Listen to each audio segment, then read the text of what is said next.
Tercer domingo de Cuaresma. Lectura de la epístola del apóstol San Pablo a los Efesios.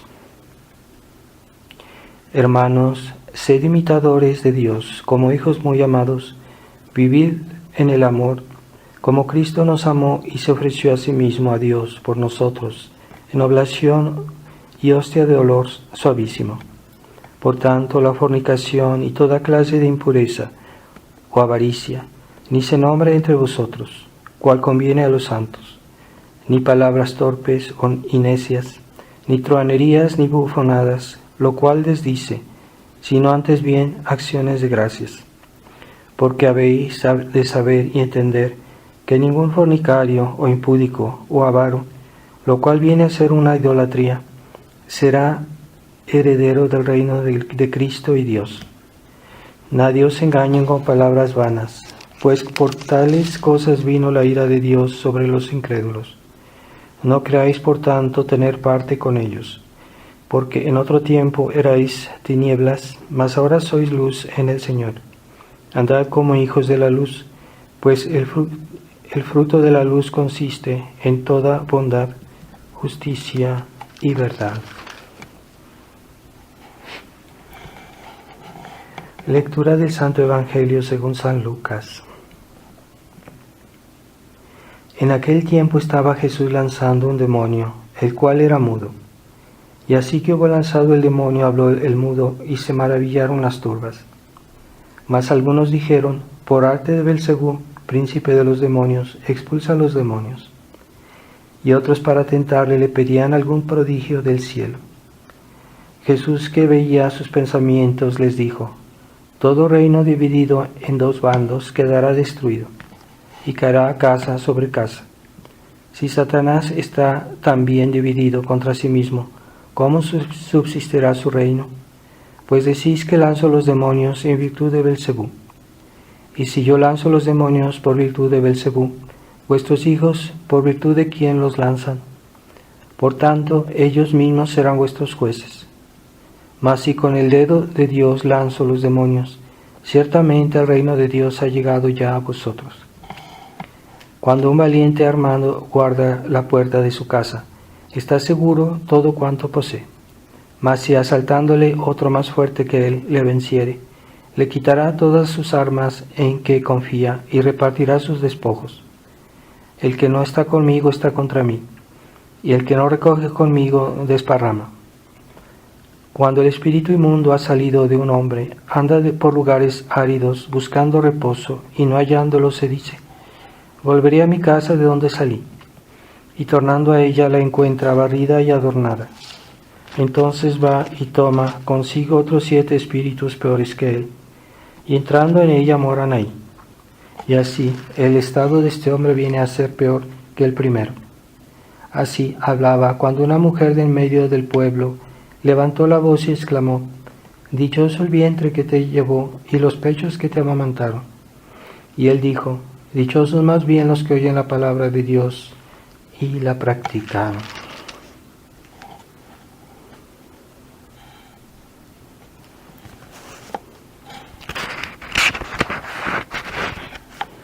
Antes de comenzar quisiera hacer unas precisiones sobre las noticias que habrán oído a ustedes últimamente, de que el Papa declaró que iba a ser la consagración de Ucrania y de Rusia a Corazón de María, Corazón Inmaculado de María, este día 25. Entonces hay fieles que se hacen preguntas que hay que pensar sobre todo esto. Y entonces hay que tener cuidado porque la cuestión es más compleja de lo que parece. Ciertamente Dios pidió a Lucía que dijera al Papa en una visión que tuvo en junio, el 13 de junio de 1929, en la ciudad de Tui, le pidió que era la petición de Dios que se consagrara a Rusia al Corazón Inmaculado de María.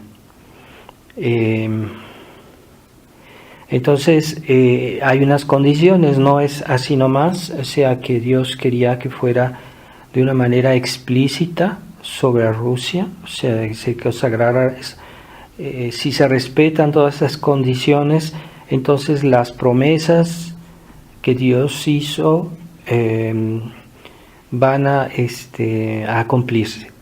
Pero si no se respetan las condiciones que Dios puso, pues no se va a haber no se van a realizar estas promesas.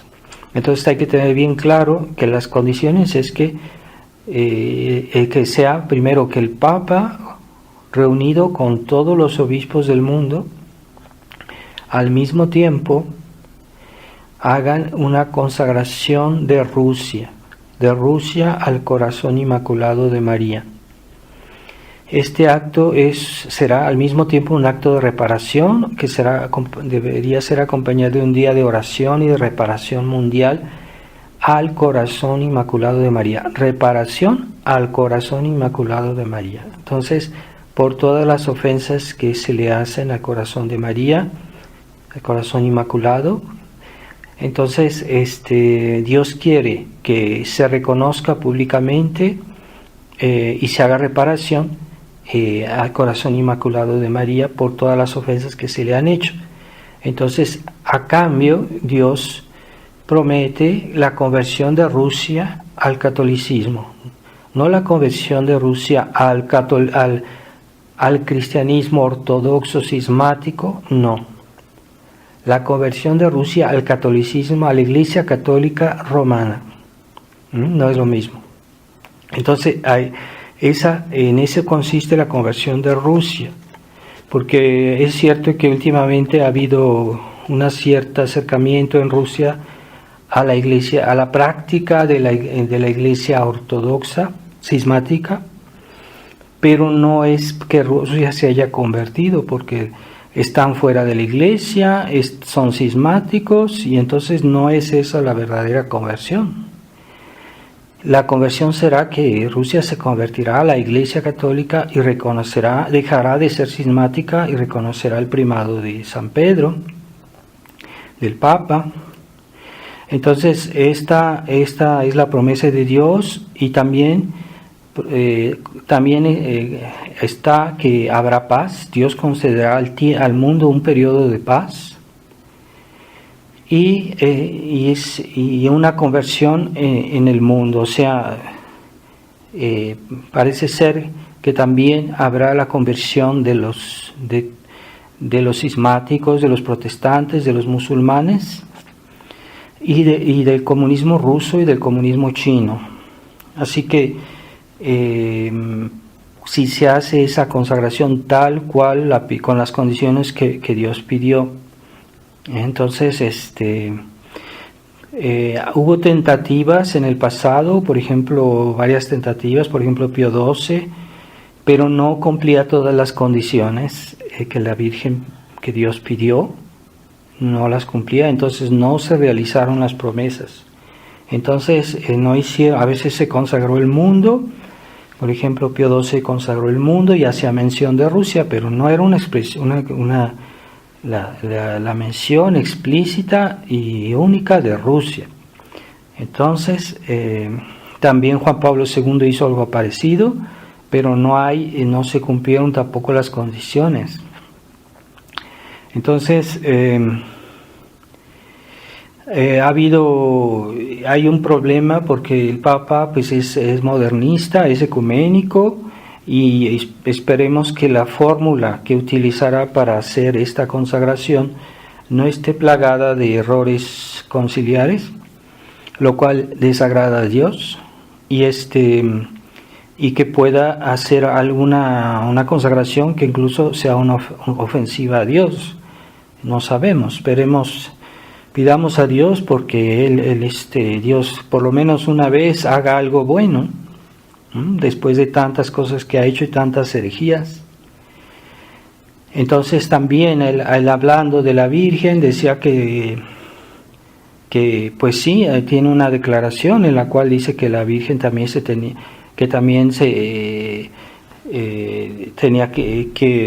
también tenía que convertirse como si la Virgen no fuera inmaculada. Entonces esa declaración del Papa pues como no es conciliable con decir que hablar del corazón inmaculado de María. No es conciliable.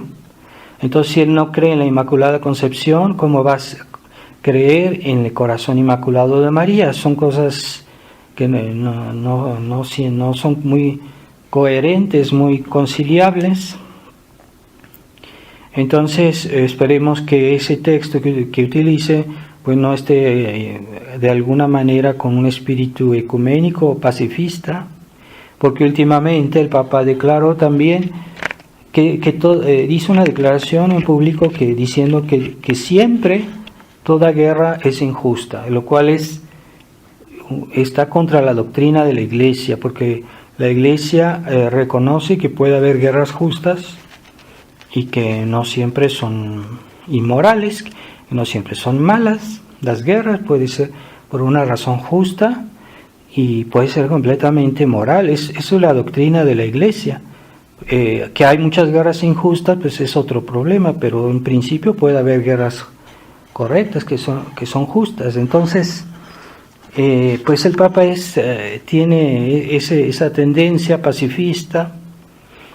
Además, uno se puede interrogar si toda esta consagración no es un gesto, un acto de diplomacia mundialista para quedar bien con aquellos que pidieron la consagración, que son los obispos de Ucrania, y también no son los únicos que tienen este deseo, esta petición. Entonces puede ser un acto simplemente de diplomacia mundialista, no sabemos. Veremos qué pasará este día 25, pero nosotros nosotros por nuestra cuenta, los fieles, mis fieles que yo conozco y las personas que quieran, podríamos prepararnos para hacer la consagración nosotros a título personal el día 25 de esta semana, y unirnos y decir una consagración que yo después les voy a transmitir para que la puedan recitar, podamos decirla todos ese día, y con las características que la Virgen, nuestro Señor pidió en Fátima, ¿verdad? Entonces, hacer una pequeña fórmula de consagración de Rusia, y la vamos a recitar y hacerlo esto en espíritu de reparación y en espíritu de oración. Un día, pues decía, Lucía transmitía que debía hacerse un día de oración y de reparación. Puede ser que ese día lo utilicemos como un día de oración y de reparación, en espíritu de reparación. Así que en esta semana les comunicaré algún texto con las características de cómo debemos llevar a cabo ese día, y con la oración y con la penitencia y con la consagración que hay que recitar. Cada quien la dirá en su casa, con la intención de verdadera que la Virgen pidió en Fátima. Entonces, también quisiera precisar que hoy se habla mucho de la situación mundial y de lo que está pasando. Algunos tienen tendencia a tomar partido por Estados Unidos, otros tienen tendencia a tomar partido por Putin. Y ciertamente el mundialismo está presente en todos lados, y no hay que pensar que Putin es un santo o que él es forzosamente el salvador del mundo. Ciertamente, aparentemente hay una disensión entre los mismos mundialistas, y tanto el capitalismo como el comunismo son dos brazos de los enemigos de Dios, de la masonería. Así que no hay que tomar partido por Putin de una manera ciega. Es posible que Putin esté un poco en desacuerdo o que haya un poco en desacuerdo con los demás mundialistas, pero no hay ninguna certitud. Además, hay que recordar que Putin está promoviendo el comunismo en el mundo, puesto que él apoya y sostiene a todos los países que son comunistas en el mundo actualmente. Él los está apoyando, los está sosteniendo, así que eso no indica que él es procomunista.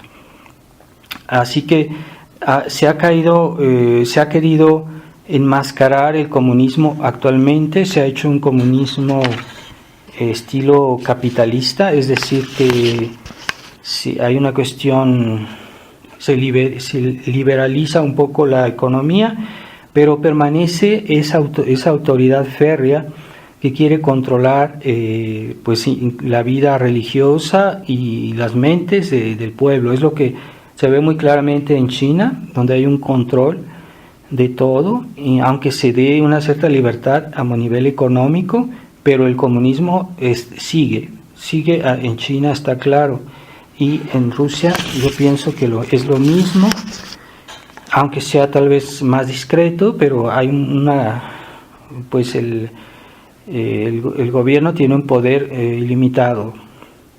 Entonces, hay que tener cuidado en no precipitarse y decir que todo está bien en Putin. Puede ser que según los planes de Dios, que en todo caso Rusia se convertirá. Puede ser que Putin se convierta, pero actualmente yo no lo pienso, no creo que esté convertido. Tal vez hay una cierta duda en él, puede ser, y entonces todavía no es la conversión de Rusia como ciertos medios de la tradición han dicho, algunas personas han dicho eso y se ha hecho mucha ilusión, porque realmente el comunismo no está muerto, está enmascarado, es una simulación. Pero es más fácil que se convierta Putin a que se convierta los personajes los grandes jefes del mundo occidental, que están mucho más corruptos y que son personas realmente insalvables, prácticamente se puede decir, porque son gente que está completamente hundida en el mal. Entonces están peor y entonces yo pienso que Putin parece una persona un poco más sana, parece, y no sabemos qué hay detrás de todo esto, pero pienso que de todos modos la Virgen prometió que Rusia se convertiría, así que será Putin que se va a convertir, será un sucesor de él, no lo sabemos, pero no hay que ser demasiado optimistas y decir que ya esto es, que Rusia ya se convirtió, que Putin es casi como un santo, y no es verdad, porque él está promoviendo el comunismo actualmente en el mundo, así que no es muy bonito eso. Entonces él apoya a Maduro, él apoya a todos esos gobiernos, a Ortega en Centroamérica, está apoyando a toda esa gente que está haciendo mucho daño.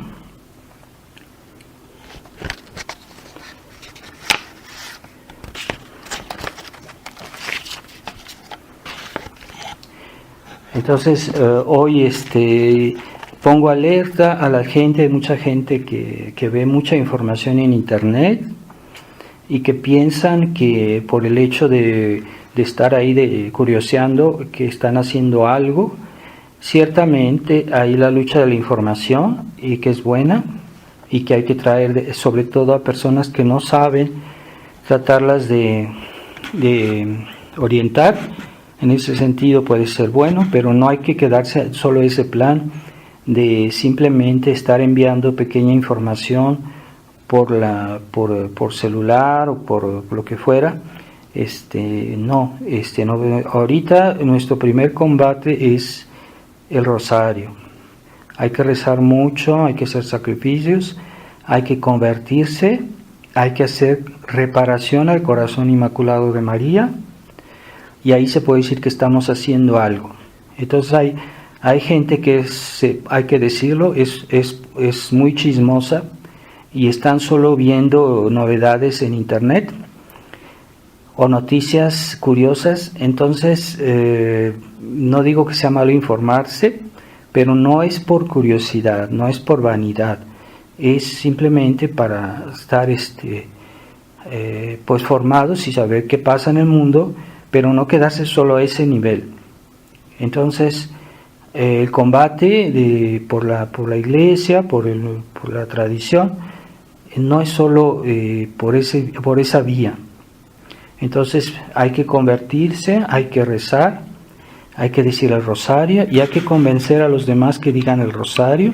Por eso yo les animo a difundir la hojita que hemos impreso para el rezo del rosario, porque aunque mucha gente la tenga y no diga el rosario, cuando vengan las grandes pruebas, los grandes cataclismos, van a acordarse que tienen esa hojita y la van a sacar. Y será el momento en que les será útil. Pero para aquellos que son ya conscientes de que sí hay que decir el rosario ya, pues ya la pueden usar. Así que no dudemos en difundir esta devoción al corazón de María, al corazón inmaculado, y el rezo del rosario y el espíritu de reparación. También les hemos distribuido unos libritos sobre las victorias del rosario. Les animo también a difundirlo para ayudar a las personas que no entienden o que no ven la importancia del rezo del Santo Rosario. Entonces ese librito muestra que históricamente ha habido batallas y victorias muy grandes en la historia de la Iglesia por el rezo del rosario, así que no es solo de palabra, que es de hecho que Dios puede hacer algo. Así que el rosario en nuestro momento actual adquiere una importancia capital. Así que traten de decir los 15 misterios todos los días, y si pueden hagan más penitencia según sus posibilidades. Si no tienen salud, no exageren, pero aquellos que tienen salud pueden hacer ayuno, pueden rezar el rosario con los brazos en cruz, que de eso nadie se enferme, de eso nadie se muere. Y es muy pesado decir el rosario con los brazos en cruz, pero es un buen sacrificio que podemos ofrecer por tantas intenciones que están hoy en nuestra mente, que deberíamos pensar en rezar por ellos. Pidamos por las personas que mueren de una manera violenta en esta guerra que está pasando en Ucrania, que hay el riesgo de que se extienda al mundo. No, debemos rezar por las personas que van a morir. Esperemos no ser nosotros, pero hay que estar preparados y rezar por los moribundos. Es un acto de caridad pedir por los moribundos, no hay que olvidar eso. Hay gente que está esperando a ver qué hace Dios, pero Dios está esperando a ver qué hacemos nosotros. Y en función de lo que hagamos nosotros, Él va a corresponder.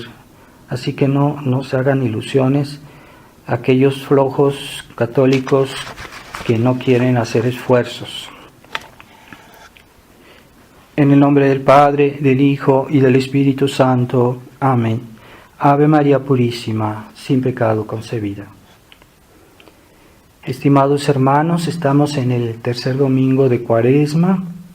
Hemos oído el Evangelio y nuestro Señor, pues de varias maneras nos hace comprender que no se puede servir a dos dueños, no se puede tener dos patrones. Así que Él dice, el que no está conmigo desparrama, el que no recoge conmigo desparrama, y el que no está conmigo está contra mí. Ese es el sentido de la vida cristiana, es el sentido verdadero de la vida cristiana, que ha sido muchas veces alterado por aquellos católicos que no quieren vivir su vida cristiana plenamente o que quieren, o al mismo tiempo quieren conciliar la vida cristiana con la sabiduría del mundo.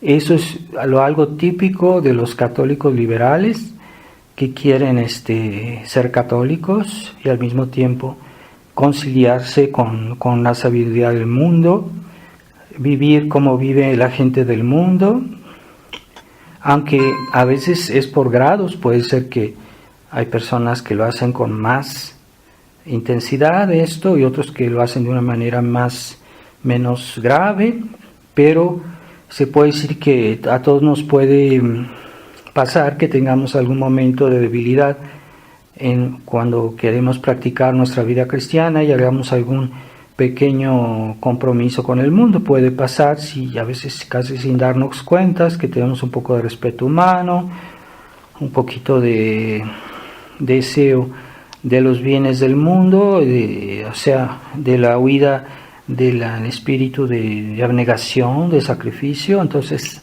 a veces estamos también nosotros tal vez contaminados un poco por la cuestión del espíritu liberal, o sea que es tan intenso, tan omnipresente este espíritu en el mundo, que a veces todos de alguna manera podemos ser influenciados, pero lo que hace que los católicos liberales sean liberales es que lo hacen de una manera abierta, o sea que ellos quieren, pretenden que de una manera habitual de conciliarse con el mundo, y se lo hacen de una manera constante. Entonces no es un pecado así que a veces se nos puede escapar, un pecadito venial. No, ellos lo hacen de una manera regular, constante, y esa duplicidad pues no cabe, por ejemplo, en el corazón inmaculado de María, que hoy hablamos de la que se va a hacer una consagración al corazón inmaculado de María. Pues para tener una devoción verdadera al corazón inmaculado de María, pues hay que imitarlo, hay que parecerse a él, o hay que tratar de parecerse a él, y entonces se puede hablar de una verdadera devoción, ¿verdad? También ayer celebramos la fiesta de San José, gran santo, y es este mes de marzo está dedicado a San José, es el mes de San José, y el corazón de San José pues también siempre estuvo con el corazón de María, pues siempre colaboraron para cuidar al niño Jesús y colaboraron para la salvación del mundo. Entonces lo que estos dos corazones han hecho en unión al corazón sacratísimo de Jesús, pues es invaluable. Nosotros no podemos ver hasta qué punto somos debitores de ellos y hasta qué punto les debemos una acción de gracias. Entonces, pero estos corazones pues no tenían esa mentalidad liberal, no había esa duplicidad que hoy es tan común y que hoy a los católicos les parece normal. Hoy la duplicidad parece algo normal, parece algo que hay que hacer siempre un compromiso por aquí, por allá, con el mundo, con ciertos defectos, con ciertas cosas, y esa mentalidad pues está omnipresente. Entonces cuando uno quiere hacer las cosas bien y hacer la vida cristiana como debe ser, entonces la gente piensa que uno es un fanático, que es uno excesivo, y no hay que dejarse impresionar, porque ni la Virgen María ni San José eran así, y porque si fueran así no hubieran sido elegidos para ser lo que fueron, la Madre de Dios y el Padre adoptivo de Jesús, San José. Entonces esta duplicidad debemos tenerle miedo, tenemos que tenerla estar siempre atentos, ¿verdad? Porque siempre es como algo que la gente, uno le dice, esto no es así, y después al día siguiente otra vez vuelven a lo mismo, ¿verdad? Entonces hay una tendencia a relajarse o a volver a la mentalidad de este mundo. Entonces, esto pues no es nuevo, porque ya desde el siglo XIX el catolicismo liberal nació en Francia, y era esa tendencia de querer conciliar la sociedad de la vida cristiana con la sociedad liberal. Pero por eso Monseñor Lefebvre insistía tanto en el reinado social de Cristo, porque cuando hay un país en el cual hay un gobierno que es liberal, que hace leyes liberales, que toma disposiciones liberales en sus decisiones, entonces los católicos tienen tendencia a querer encontrar una vía media, una manera de conciliar o de arreglar las cosas, y que por la debilidad humana pues a veces encuentran soluciones que no son realmente correctas, porque en realidad es un compromiso. Hay compromisos doctrinales que son más fáciles de ver, pero hay compromisos prácticos, y esa es una mentalidad práctica. El liberal tiene una mentalidad práctica. Entonces, decir, es que no, yo no estoy de acuerdo, pero vamos a hacer esto por el bien de la paz. Entonces, pero no se dan cuenta que ese pequeño compromiso práctico condiciona también los pensamientos, condiciona también las ideas, y es en realidad una manera de ceder, ¿verdad? No siempre, eso es lo difícil, ¿verdad? No siempre, hay veces que a veces no es realmente un compromiso, pero hay veces que sí lo es. Entonces, como los católicos hoy ya no tienen la ventaja que tenían en otros tiempos los católicos, que la autoridad de la Iglesia todavía estaba más o menos bien, entonces podían siempre recurrir a lo que dice la Iglesia, a lo que dicen los hombres de Iglesia. Pero hoy los hombres de Iglesia ya están ganados a ese catolicismo liberal, entonces ya los fieles están desamparados y siguen ya sin ninguna barrera estos ríos de liberalismo que inundan la sociedad, ¿verdad? Toda esta corriente liberales ya. Entonces, para nosotros los tradicionalistas es más difícil, porque somos minoría, se puede decir, y hay católicos liberales, pues que son, los católicos liberales son muy numerosos, pero algo que no parecía que pudiera ser, pero ya es, así como no parecía que pudiera haber católicos liberales en un tiempo, porque es una contradicción, ¿verdad? Ese liberalismo no es católico, es anticatólico. Entonces un católico liberal es una especie de fenómeno, una persona normal que está enferma. Entonces, así como hay católicos liberales, ya se pueden ver en muchos lados los tradicionalistas liberales. O sea, que son gente que adoptan una parte de la tradición, pero que no renuncian a todo lo demás, que está mal. O sea, no nada más creen que para ser realmente católico basta en tomar un aspecto de la tradición, unas verdades de la tradición, que en sí son buenas, pero que no quieren ver, o que no pueden ver, o que no saben, por ignorancia, por negligencia, lo que fuera, no quieren aceptar todos los aspectos de la tradición.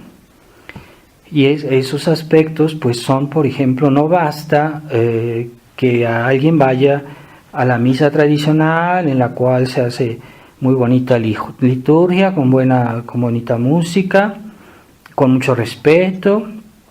No es suficiente. ¿Por qué? Porque la tradición no solo es la misa, es también la doctrina. E incluso primero es la doctrina y después la misa. La doctrina tradicional en sí es más importante que la misa tradicional. Entonces, si uno no acepta toda la verdad de la Iglesia, ¿verdad? Como decían los papas, lo que decían los papas antes del concilio, pues entonces no es realmente tradicional. Y aquellos que dicen, no, es que el Concilio Vaticano II estaba bien, pero simplemente es un problema de interpretación, pues no es verdad, porque, por ejemplo, hay muchos textos que están en oposición con el antiguo magisterio, y además, como decía Monseñor Lefebvre, el Concilio Vaticano II está impregnado de un espíritu que no es católico. Aunque digan materialmente muchas verdades que son verdaderas, que son tradicionales, pero es un espíritu que orienta todo eso. Todo está orientado a esa mentalidad humanista, esa mentalidad democrática, liberal. Así que no hay que tomar los textos del Concilio Vaticano II de una manera demasiado particular, demasiado fraccionada.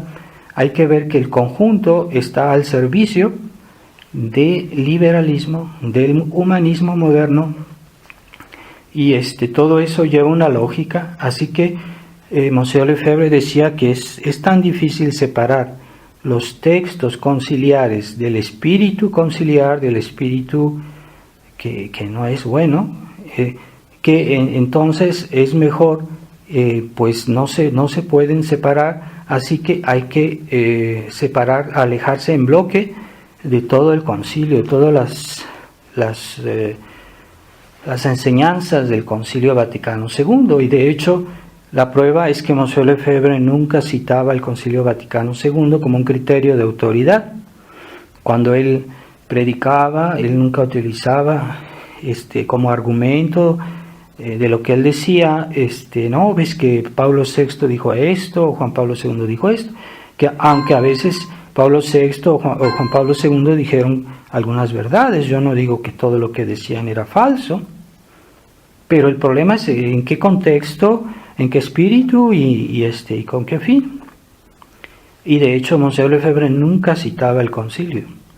Entonces, esos católicos, estos tradicionalistas liberales, bien, si han hecho una parte de camino al acercarse a la tradición, está bien, nos alegramos de eso, pero no es suficiente.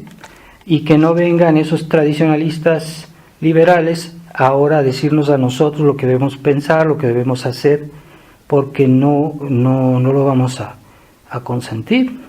Son ellos los que se han convertido, son ellos los que están retrasados en el combate de la tradición y pretenden ya dar lecciones a los que tenemos muchos años en la tradición y que conocemos mejor que ellos el problema de la tradición y del Concilio Vaticano II. Así que esos tradicionalistas nuevos tienen que aprender mucho y practicar una cierta humildad, porque no entienden muchas cosas. Entonces, esa es la lección que hay que sacar. Entonces, ciertamente, pues el demonio ha sembrado tanta cizaña en el mundo, en la sociedad, en la iglesia, que a veces mucha gente no se da cuenta a qué punto han llegado las cosas, a qué punto hay tantos engaños, que no es tan simple como decir, es que yo voy a la misa tradicional y ya soy un tradicionalista. No es suficiente, ¿verdad? Así como aquellos tradicionalistas como de la Fraternidad San Pedro, por ejemplo, de la Iglesia Dei, se dicen que ellos son tradicionalistas, pero entre ellos ya les han obligado a que se puede decir la misa nueva, se puede hay que aceptar el concilio. Entonces entonces ya están ellos comprometidos, ya están ellos en problemas porque no son 100% tradicionales, no son por 100% católicos. Entonces, también la fraternidad San Pío X que nació, hay que ver por qué nació la fraternidad San Pío X, con qué fin, cuál era el fin de Monseñor Lefebvre cuando él fundó la fraternidad, y era no solo la misa, era no solo hacer sacerdotes. Él decía, hoy con este concilio llegará un día que un papa tendrá necesidad de buenos sacerdotes, de buenos que estén bien formados, y entonces, porque la iglesia está invadida de modernismo. Entonces Monseñor Lefebvre fundó la fraternidad para combatir las ideas del Vaticano II, para eso la fundó. Y el medio, pues, es el sacerdocio católico, o sea, un buen sacerdote, sacerdotes bien formados, ese es el medio, pero no es lo principal. El principal es el combate de la tradición, el combate contra los enemigos de Dios o la infiltración dentro de la iglesia. Entonces, ahora en la fraternidad, Monseñor Felé y el padre Smithberger han hecho mucho daño a la fraternidad porque la han desviado realmente de ese fin que Monseñor Lefebvre le dio al principio. El combate de la tradición, el combate contra los errores, ¿verdad? No solo esa cuestión de vivir bien su vida cristiana, de vivir el deber de Estado, como se les insiste tanto a los fieles, de la fraternidad. El primer deber de Estado es la defensa de la fe. Así que no nos vengan con cuentos que basta que los fieles digan su rosario y que hagan sus deberes en su casa o de trabajo. No, el primer deber de Estado de un católico es defender su fe, cuando la fe está cuestionada. Vivir su fe, pero si su fe está cuestionada, su primer deber de Estado es defender la fe. Entonces se ha perdido, se ha diluido este combate de la fraternidad y cada vez se ve menos esa mentalidad.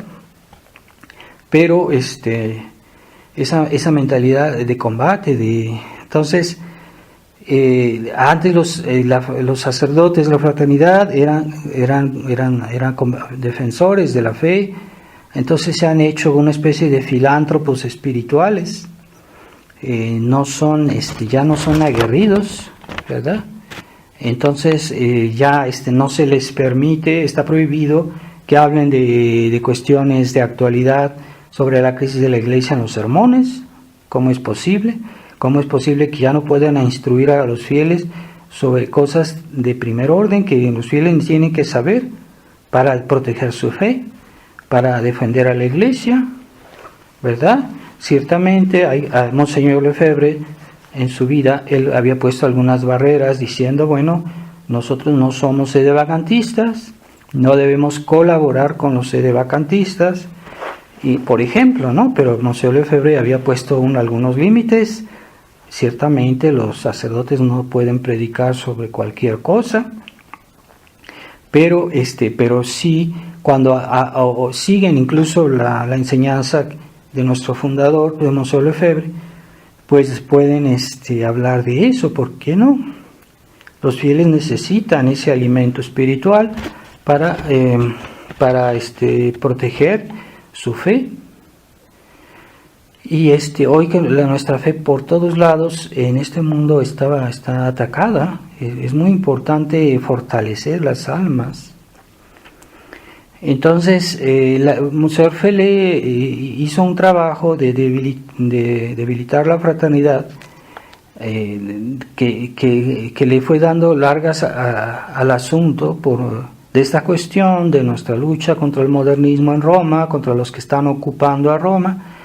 Le hizo dar tantas largas que ya la gente se acostumbró. se acostumbró a la idea de los acuerdos. Primero decían, nosotros nunca vamos a hacer acuerdos, yo nunca he hablado de acuerdos, no va a haber acuerdos. Y seguían hablando de acuerdos y finalmente la gente se acostumbró, que era lo que quería Monseñor Felé, y una vez que la gente se acostumbró a esta idea, pues entonces ya están procediendo a cosas concretas que son realmente los acuerdos, ¿verdad? Entonces, por ejemplo, han llevado a este acercamiento con Roma con hechos muy concretos que son gravísimos, ¿verdad? Como el hecho de que en los matrimonios, que ya sean los sacerdotes modernistas que tienen que recibir los matrimonios de los fieles de la fraternidad, pues eso es escandaloso, ¿verdad? Un sacerdote que viene, quién sabe cómo viene vestido, que tiene otra enseñanza, otro concepto de lo que es el matrimonio y la vida de matrimonio, porque ellos dan muchas libertades a los fieles hoy. Ya no es la misma teología, ya no es la misma enseñanza. Y entonces que los fieles de la tradición sean casados por sacerdotes que son modernistas, y eso con el acuerdo de los superiores de la fraternidad. Si eso no es un acuerdo, entonces no existen acuerdos, porque eso es algo concreto, no es pura especulación. Entonces, si ya digan y se vanaglorían de que ya tienen permiso de confesar, como si antes no tuviéramos permiso de confesar. ¿Qué quiere decir? ¿Que antes nuestras confesiones no eran válidas? ¿O que nuestros matrimonios no eran válidos? Se está diciendo que lo que se hacía antes estaba mal. Y si lo que antes se hacía estaba bien porque había un estado de necesidad que está previsto en el derecho de la Iglesia, en el derecho canónico, entonces ese estado de necesidad ahorita ya cesó. No, es que es más grave, la situación de la Iglesia es peor que antes. Este estado de necesidad está más en vigor hoy que antes. Entonces quiere decir que los matrimonios, si los hace un sacerdote de la tradición, de una manera como debe ser hechos, pues normalmente son válidos las confesiones, ¿verdad? Entonces se ha procedido este acercamiento a Roma cada vez de una manera más abierta, pero ya los fieles ya no reaccionan, ya se acostumbraron a la idea, los sacerdotes ya se acostumbraron a la idea. En la fraternidad ha sucedido el mismo proceso que sucedió en la Iglesia, a nivel de la Iglesia, cuando subió Pablo VI al papado. Entonces comenzó a hacer reformas muy despacio, muy gradualmente, siempre dando un pie a que la gente dijera, no, es que el Papa es tradicional porque dice ciertas cosas buenas. Entonces está dándoles, como decimos en México, a tole con el dedo, y así los tiene, y mientras tanto siguen avanzando, dan un paso para atrás, pero dos para adelante, y poco a poco esto se agrava y se agrava y se agrava. Es una táctica, es un método de subversión de la Iglesia. Entonces, también a veces el Papa Francisco puede decir alguna declaración más o menos correcta, pero no quiere decir que ya él es tradicional o que ya se está arreglando el problema en la Iglesia, no, porque esto ya tiene 60 años, desde el concilio en el 62, y siempre ha sido igual. O sea, siempre ha habido esos católicos que dicen, no, fíjate que el Papa dijo esto, que no está tan mal, a lo mejor hay un regreso hacia atrás, y así han tenido, pero un paso atrás y dos adelante, y de esa manera hemos llegado a una situación completamente desastrosa en la Iglesia, jamás vista en toda la historia de la Iglesia. Entonces debemos ser claros, porque hay cosas que son un contrasentido evidente, que para algunos no son evidentes, pero es un contrasentido evidente. Entonces, por ejemplo, un contrasentido evidente es que no se puede defender a la tradición colaborando con los enemigos de la tradición. Es evidente por sí mismo. No se puede defender la tradición colaborando con los enemigos de la tradición. Pues eso no lo entiende Monsieur Feller. Él quiere colaborar con el Papa Francisco. El Papa Francisco es enemigo de la tradición. Los que están ocupando a Roma ahorita son enemigos de la tradición. Entonces, un contrasentido evidente que no se puede colaborar con ellos, pero él dice que sí, ¿verdad? Otro contrasentido evidente que dijo Monsieur Lefebvre, dijo, no son los inferiores los que hacen a los superiores, sino que son los superiores que hacen a los inferiores. ¿Cómo voy a pretender yo cambiar a la Iglesia haciéndome sujeto de esos superiores modernistas que están ocupando a la Iglesia? Es un contrasentido, pero ya no lo ve Monsieur Feller, ¿verdad? No son los inferiores que hacen a los superiores, sino lo contrario. Es lógico, ¿verdad? Es normal. El que no entiende eso es porque está cegado. Entonces, no se trata de negar la autoridad o decir que somos sedevacantistas. No somos sedevacantistas. Entonces, pero actualmente la situación es tal que tenemos obligación de alejarnos de estos ambientes modernistas porque la Iglesia está ocupada, que la Iglesia ha sido infiltrada y que hay gente que son comunistas, que son masones, que han entrado en la Iglesia, se han hecho sacerdotes para destruir la Iglesia desde adentro. Son los planes de la masonería, que Monsieur Lefebvre nos hablaba de eso. Entonces, hay personas en Roma que son hombres, son infiltrados, son enemigos de Dios.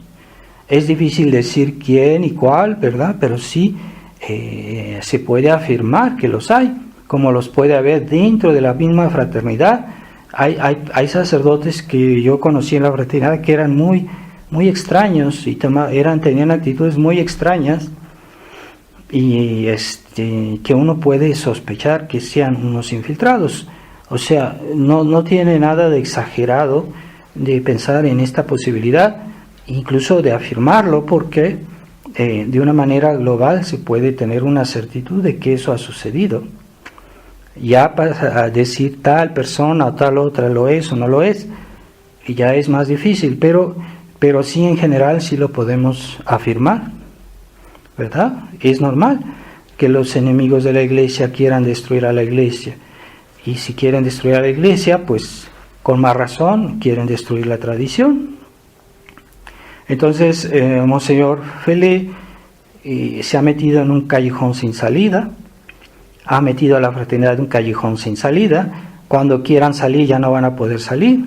¿Por qué? Porque ahorita ya los obispos de la fraternidad ya se están haciendo grandes, ya no son eternos y no les dan obispos. Entonces, ¿qué va a pasar con la fraternidad? Van a tener que aceptar obispos modernistas. Ya han hecho un gesto como para que los fieles y los sacerdotes se comiencen a acostumbrar a la idea, y han recibido un obispo modernista que nunca ha renunciado al modernismo y que ahora reside en una escuela de la fraternidad y que ya fue a oficiar al seminario de Alemania y que ya se está tratando de que la gente se acostumbre a la idea de que un día él los va a ordenar. Entonces, de esa manera, ya no, los sacerdotes de Monsieur Lefebvre se van a extinguir, y van a tener que aceptar obispos de la diócesis que vengan a darle los sacramentos. Ya aceptaron que los sacerdotes vengan a dar los matrimonios a los fieles de la fraternidad, bueno, pues también los obispos pueden ordenar a los seminaristas de la fraternidad, ¿por qué no? Entonces, esa es una operación suicidio, ¿verdad? Han realmente distorsionado la obra de Monseñor Lefebvre. Monseñor Fellet tiene una gran responsabilidad, también el padre Schmidberger, que ya desde antes, él siempre tuvo una amistad con el cardenal Ratzinger, que incluso para sus cumpleaños le enviaba flores al cardenal Ratzinger. Entonces eran amigos, qué cosa curiosa.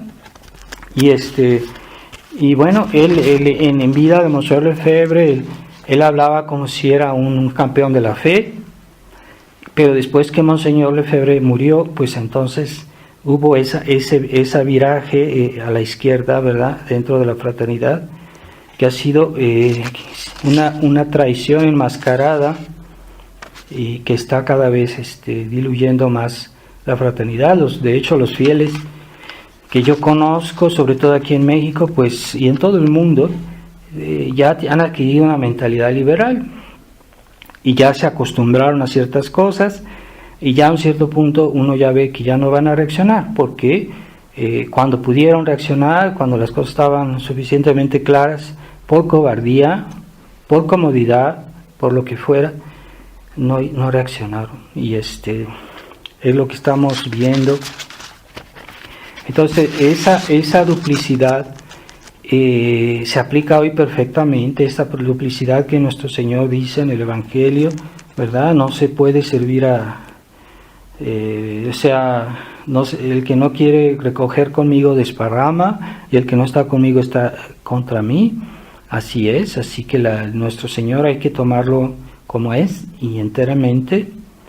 Entonces, también dice el Evangelio de hoy que una casa, se trata de una persona, de alguien, se refiere a alguien que se ha convertido y que después el demonio vuelve con 7 demonios peores que él y entran de nuevo a esta casa. Es decir, cuando una persona se ha convertido y que ha estado bien un periodo y que quiere volver atrás, bueno, su situación va a ser peor, porque ha sido infiel a la gracia, ha sido infiel a los dones de Dios. Entonces es más peligroso, ¿verdad? Entonces sí ha habido en la fraternidad varios sacerdotes que han estimulado toda esta situación, y a veces uno se pregunta de esos sacerdotes quiénes eran y con qué intenciones entraron a la fraternidad.